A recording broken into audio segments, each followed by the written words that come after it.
So we are the guardian of the forest, and this is our topic sa ethics. Now, the content of our report is one, feeling as a modifier of moral decision making, and number two, reason and impartiality as a minimum requirements for morality. Number three, the difference between the reason and will. So the title of our report is the interplay of feeling, reason, and impartiality in the moral decision making.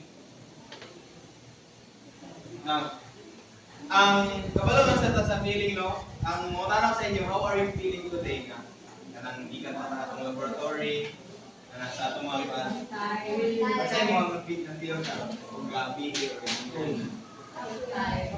feeling tired. So kabalo man tatanan sa feeling, no? What is feel, how is feeling kanang kanang anger, agony, may nana. So mo tanaw sa inyo, ang feeling ba is how is love a feeling? I see, mga tanong tao. Kanto kan. Mami, ang love ba kay feeling? Oh. So ikaw pwede naman. Ang love ba sa inyo is feeling? Is that part of feeling ang love? Okay, ma-feel man nimo. So, yes. So para po sa ako, no, is love is not a feeling. Kanang, it just kanang mga ma-feel nimo sa kanang may reaction. Eh, siya feel may reaction sa mga hormone na ginagawa sa kanang dopamine, minana ng mga hormones. And then, I think ang love is a choice number. Yeah. Love is kanang ma-cultivate nimo. Kanang love can be developed. Kung mo nang single po, okay. Choice man. Pero pagka alas 10 na, magkuha na kung sakto ng mga desisyon natin sa kinabuhi. Una siya, no, ang feeling. So, this is the goals and objectives. Goals to understand how feelings and reasons and will all contribute to moral decision making. Argues that none of these elements acts alone, but rather works together as guide and outcome of basis. So, ang feeling, guys, is there's a parang feeling sa to kanang May it is a major factor nga namay. contribute sa atong decision making in moral decision making. Objective 1 highlights the role of emotion in planning moral concerns and motivating action. Number 2, objective number 2, emphasizing the importance of reason and providing analysis and implied ethical frameworks. Objective 3, explaining the role of overcoming emotional impulses and act on moral convictions. And objective number 4 is the last. Ultimately, the report aims to provide a more nuanced and understanding of how complex moral decision making can be. So in moral decision making, it is a very complex process. It is because in moral biya is nag-anay mga rules and kanang dapat it kanang depende sa atong handal na. So introduction, moral decision making is a complex process. Like what I said, influenced by various factors including feelings, reason, and pursuit of impartiality, of course. Understanding the interplay between these elements is crucial for comprehending human morality and ethical behavior. So, with these factors, kanang mo ni siya ka-guide, serve as a framework sa atong decision making. So that is why it is important to understand the interplay between these factors. Kay kung dili nimo if one of these is lacking, if wala impartiality, our decision making won't be a good decision. Nga makapit sa ato. This explores the role of feeling as modifier of moral decision making, the significance of the reason and impartiality as minimum requirements for morality. So, ang part sa moral, sa reasons and impartiality is the requirements. It's just a minimum requirement sa atong mga decision making. Minimum lang siya. And the distinction between reason and will is in shaping moral decision making. So, ang distinction in moral and as a reason and will, we will going to later on we will going to discuss it. So let us proceed to feeling as a modifier of moral decision making, which will be reported by this idea.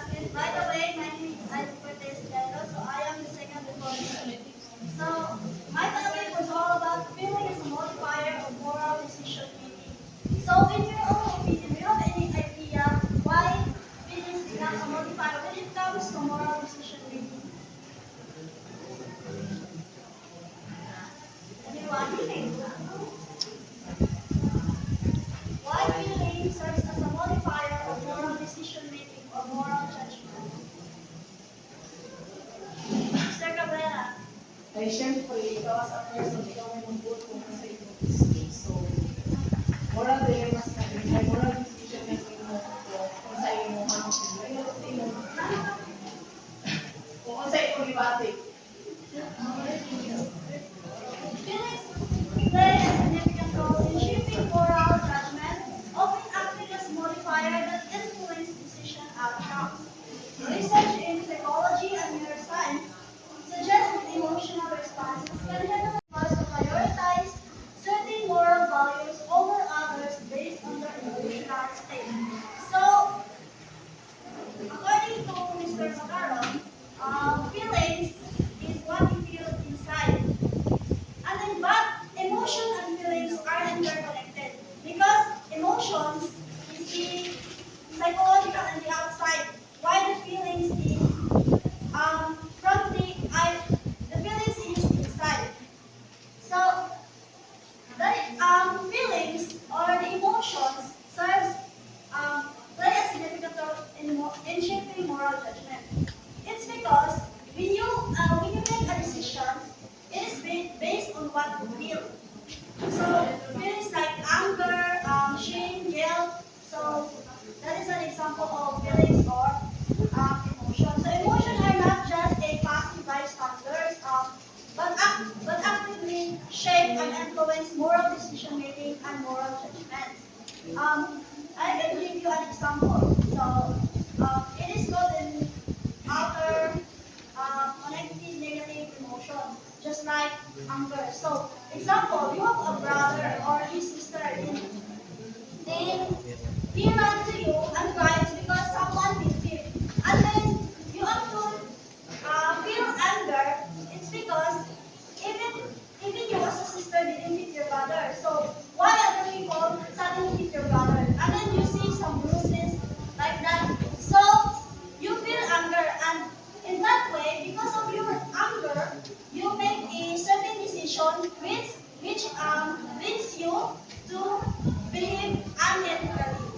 So you go to that person and then instead of making a process, making an arrangement, asking question why would that happen, you actually kill him also to take a revenge for your brother.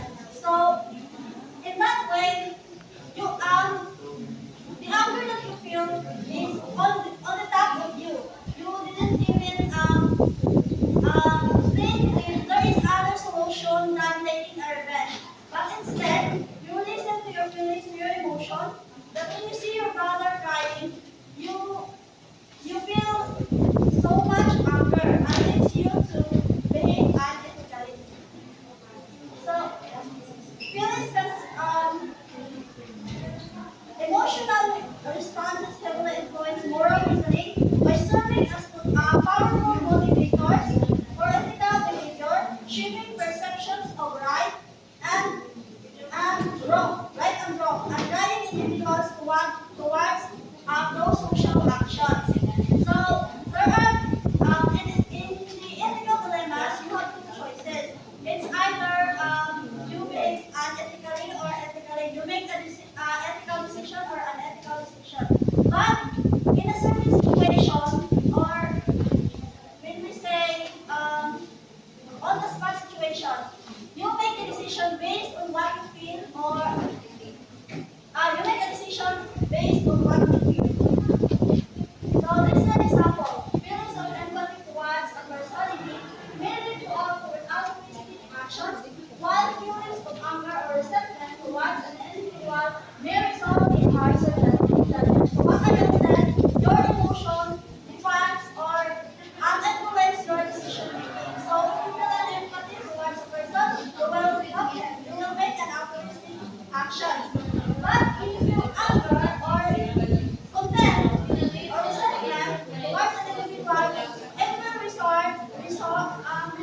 in a harsher judgment which lead you to behave unethically. So an example number is accusing a child being bullied might evoke anger and sense of protectiveness. These emotions will propel you to intervene even if it means confronting the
is due to ethical behavior. Like for example, you will apologize to the person who you Ipaminaw sa mga ethics kayo ron, di kayo ron kung ano. mistakes so that your guilt and shame will be and then therefore feeling serves as important modifiers that interact with rational deliberation in shaping moral decisions. So Mundi ano din. Mundi. as what I have said is the words that I have said already was already a summary of my topic. So I will just ask what is rational deliberation, Mr. Garcia? I wanna say it. Sorry.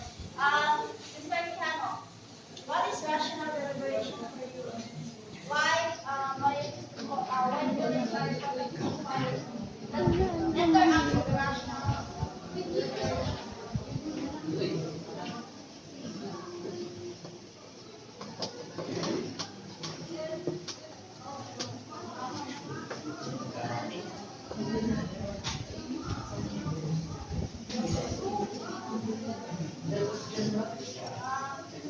What is rational deliberation?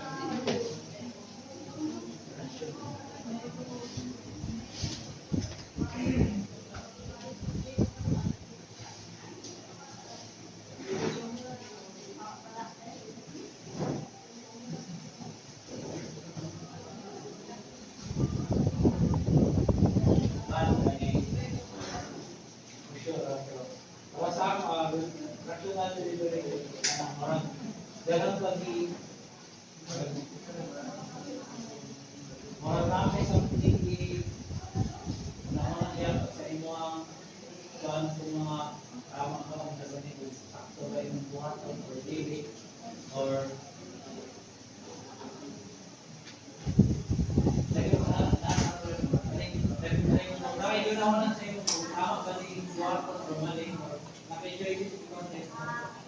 Okay, yeah, that's correct. Rational deliberation is the process considering and evaluating options or choices based on reasons or logic.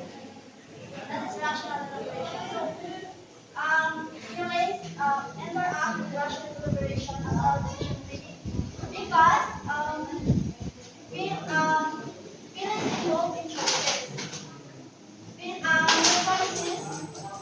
Your choice is based on what you feel. So, I think that's all for my topic. Thank you. Next reporter.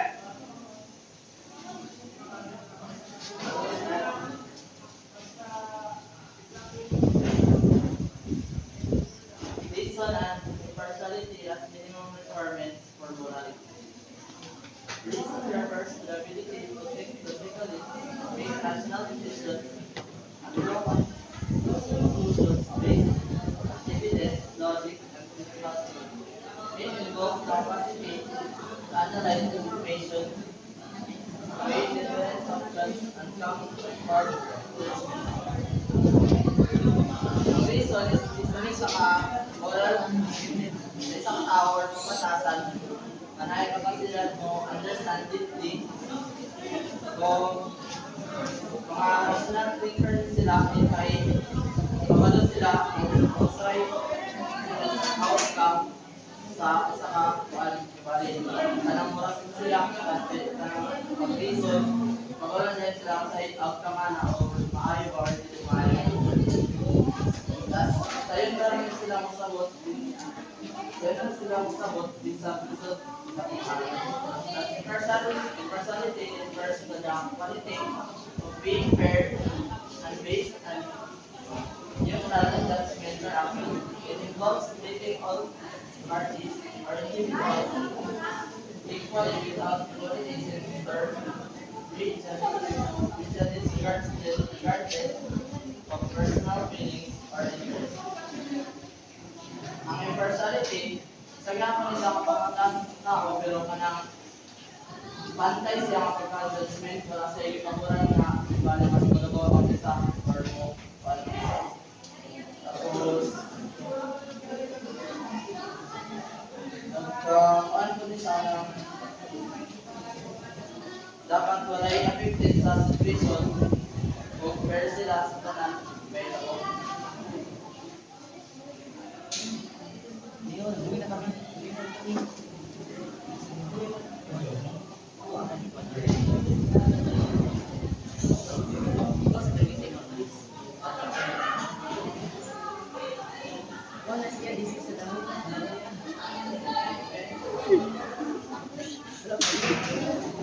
Good morning, everyone. By the way, my name is Jan.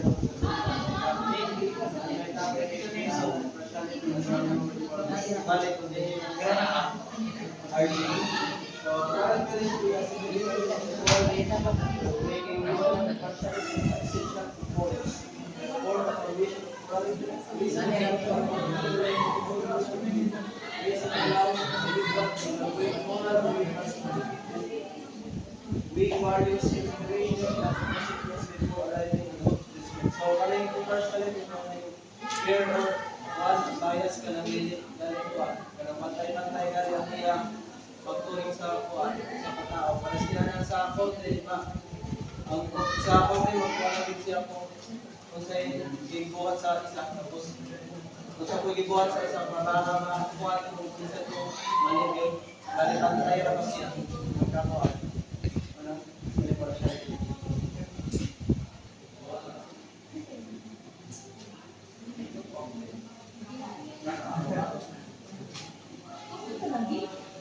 The difference between reason and will.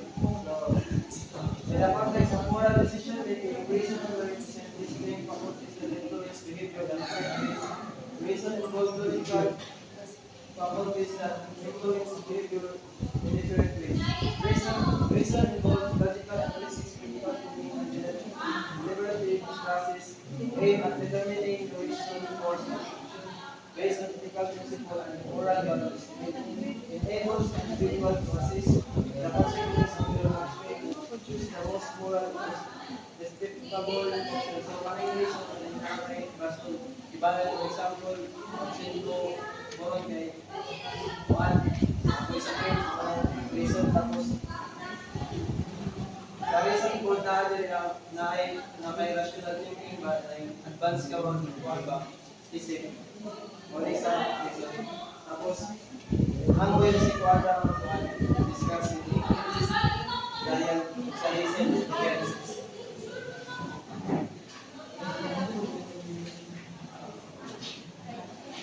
Good morning, everyone. The difference between reason and will. On the argument will refers to the capacity for self-control and the ability to act in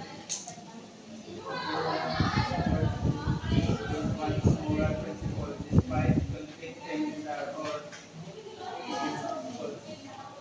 So,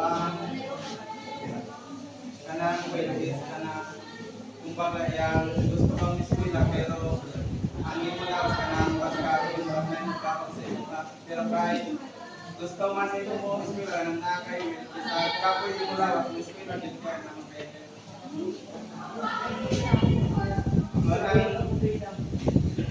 Konang sa well din ang reason is na kuha naman ni John Paul na discuss na. Then ang difference between reason and will is ay sa paraan kung paano tayo nag-decision at obedience.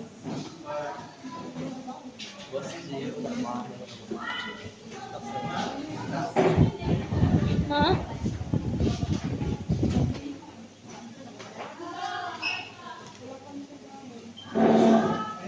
An example of this reason and will is, example, you might feel tempted to lie or when getting into trouble. So the role of the reason is for you to identify if your action is wrong or is it right.